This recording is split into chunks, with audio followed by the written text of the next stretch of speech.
How's it going? My name's Bradley with Allaqcess Sports, bringing you another episode of our sleepers, studs, and stacks. And this time is for the divisional round of the AFC and NFC playoffs. So we're going to be talking about all four games that we have on the slate this weekend. Give you our favorite plays on the position, give you our favorite cheap play on the position, so you can go down and get one of those sleeper or value picks that you can put into your lineup so you can go up and afford the players that you really do want. Keep in mind, there's only a few teams left, so all the plays are pretty expensive. Plays are limited. If you're entering into a contest with 150 lineups and you're only playing one, the odds are that the guy playing 150 lineups is going to have a better lineup than you. Play smart, play responsible, enter into some 50-50s and double-ups with me and just double your money. And last time, if you haven't already, go ahead and give a thumbs up to the video if you find it of value at any point. And subscribe to the channel. Matter of fact, double check to make sure you're subscribed to the channel so you can continue to come back week after week as we close down the NFL season. I appreciate the support that you've given over on Patreon. There's only a couple more write-ups remaining in the year, so get signed up for that if you want to receive that in your inbox. And then Vivid Picks. Vivid Picks has some awesome playoff promotions going on. Use my code, sign up below. You can turn just a couple of dollars into a couple of $100 just by making picks on over, under, yards thrown, yards rushed, tackles made, field goals made. There's hundreds and hundreds of options in every single game that's remaining on the slate. So let's kick things off with the quarterback. I'm going to tell you about my favorite quarterback and then the cheapest one that I'm willing to go. And right off the rip, I don't think it's going to be a surprise. Lamar Jackson is my favorite quarterback play of the week. He's $7,900 going up against the Houston Texans, who have gotten better defensively as the season's gone on. When Will Anderson is healthy, they're getting a lot of pressure in the face of quarterbacks. Lamar Jackson is a different beast. He is a running quarterback who can throw the ball extremely successfully. Last time out, 39 points, 22, 19, 35.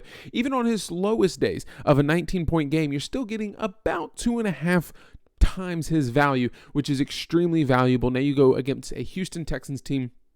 It's pretty good against the run. I still like Gus Edwards. We'll get into that in a little bit. They're still pretty good against the run, but that's because teams are able to expose them in the pass. Isaiah Likely, Zay Flowers, he has some really cheap options to pair him with, but overall, he's just a massive running threat to go ahead and get you some touchdowns. Now, the cheapest quarterback that I'm probably willing to go is going to be Baker Mayfield against the Detroit Lions. Detroit Lions are a very good passing team. They're a good running team, too. They're just a good offense. Ben Johnson has that offense clicking on all cylinders, and now they get a Tampa Bay defense that's pretty good against the run, so I'm going to scale back David Montgomery, and then they struggle against the pass, so ups to any tight end that they're going to be playing this week. Amon-Ra St. Brown, Jameson Williams, you're going to have Josh Reynolds there.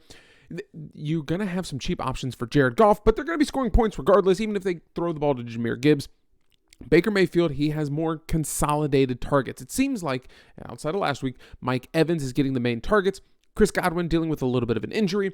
Then you have Trey Palmer, you have Cade Otton, and a couple of other guys that could be catching some passes, but Mike Evans is the number one guy. If they're chasing points, Baker Mayfield, Mike Evans, it's an easy stack against the Detroit Lions defense that's not fantastic against the pass and has been susceptible at times, coming in at 30th against the pass.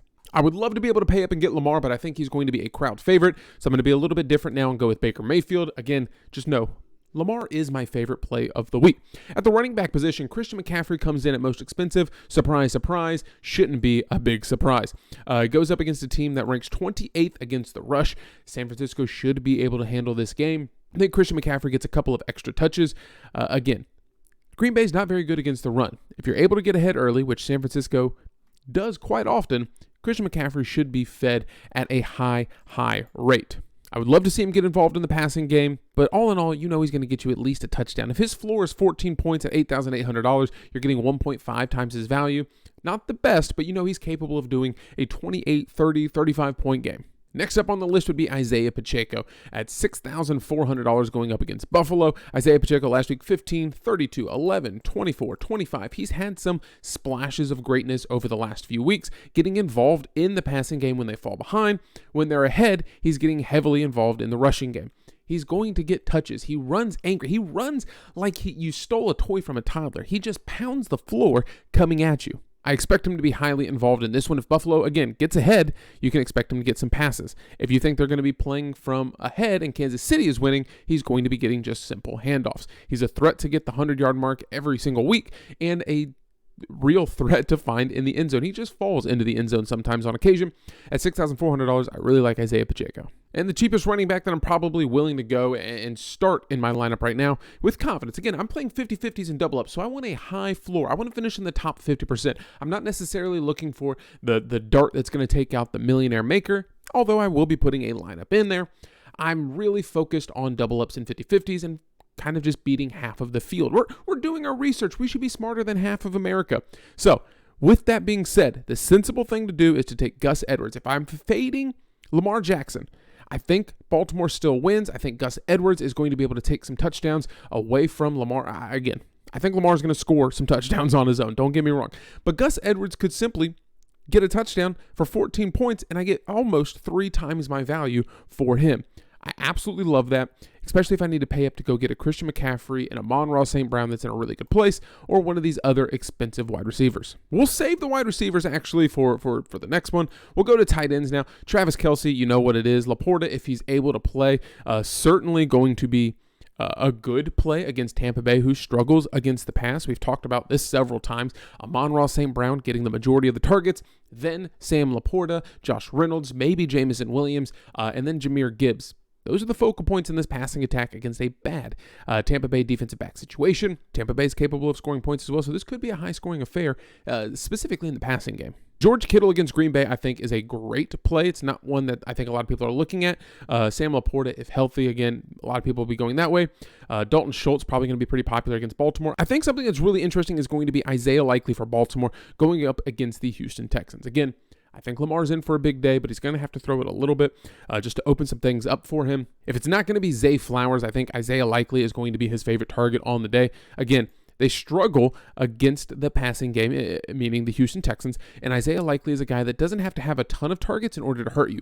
On 3 targets, 42 yards, 2 touchdowns. He's getting looks in the red zone. 6 targets, yeah, that's fantastic. We like to see that. 18, 19, 18 points, double-digit points in 4 out of the last 5 games. If you think Houston and C.J. Stroud is able to put up points against this very good Baltimore Ravens defense, Baltimore's going to have to continue to throw. The cheapest guy that I'm probably willing to go is going to be in this area. So Luke Musgrave, good play against San Francisco as he gets healthier. Tucker Kraft is going to be involved less. Cade Otton against Detroit. Again, Mike Evans, I think, is the guy, but if it's not going to be him, it's going to be Cade Otton and Chris Godwin, who is dealing with a little bit of an injury. I don't expect an 11-target game out of Cade Otton. Probably going to be more in the 4, 5, 6 range. But still, at $3,500, basically minimum value, you're getting a starting tight end. And then Dawson Knox, just because there is the chance that he's going to just stumble his way into the end zone. Dalton Kincaid is the starting tight end. We know that. But Dawson Knox is still getting involved regardless. 1 or 2 catches a game, he could pay off. Now, if we go with this and we have Christian McCaffrey in there, Luke Musgrave to catch a couple of passes for Green Bay. Look at some of the other pass catches for Green Bay, again, playing from behind against San Francisco, who has been exposed in the passing game a couple of times. Not saying that they're not good, but they've been exposed a couple of times. I would like to get a couple of Green Bay pass catchers in here. Amon-Ra St. Brown, probably the most popular, one of the most popular plays. Again, $8,200. He's expensive for a good reason. Deebo Samuel against Green Bay, I think, is a very interesting play. I like it if Jair Alexander is out. I don't love it if he's 100% active and ready to go. Nico Collins against Baltimore, that's a tough push. So in terms of the top 5, 6 guys, I already have Mike Evans over here just to compare with Baker Mayfield. I got to think Amon-Ra is probably my favorite play. Don't know if I can get there if I'm already pairing with Mike Evans, who's super expensive. Zay Flowers is there. Here's the 2 guys from Green Bay, pretty cheap. If I can only pick one of the Green Bay Packers wide receivers, it's probably going to be Romeo Doubs. We talked about 2 insanely cheap wide receivers in Josh Reynolds of Detroit going up against Tampa Bay, who is getting a hefty amount of touches if it's not going to be Amon-Ra St. Brown. And then Trey Palmer, pair him up with Baker Mayfield. He only needs 1 or 2 to let that burning speed get over the top of the defense. If Aiden Hutchinson is not able to get home against Tampa Bay's offensive line, I think Trey Palmer is able to make it down the field, and Baker Mayfield does have a strong enough arm to deliver a deep shot. Keep in mind, he has the NFL record for the most air yards in a single pass attempt.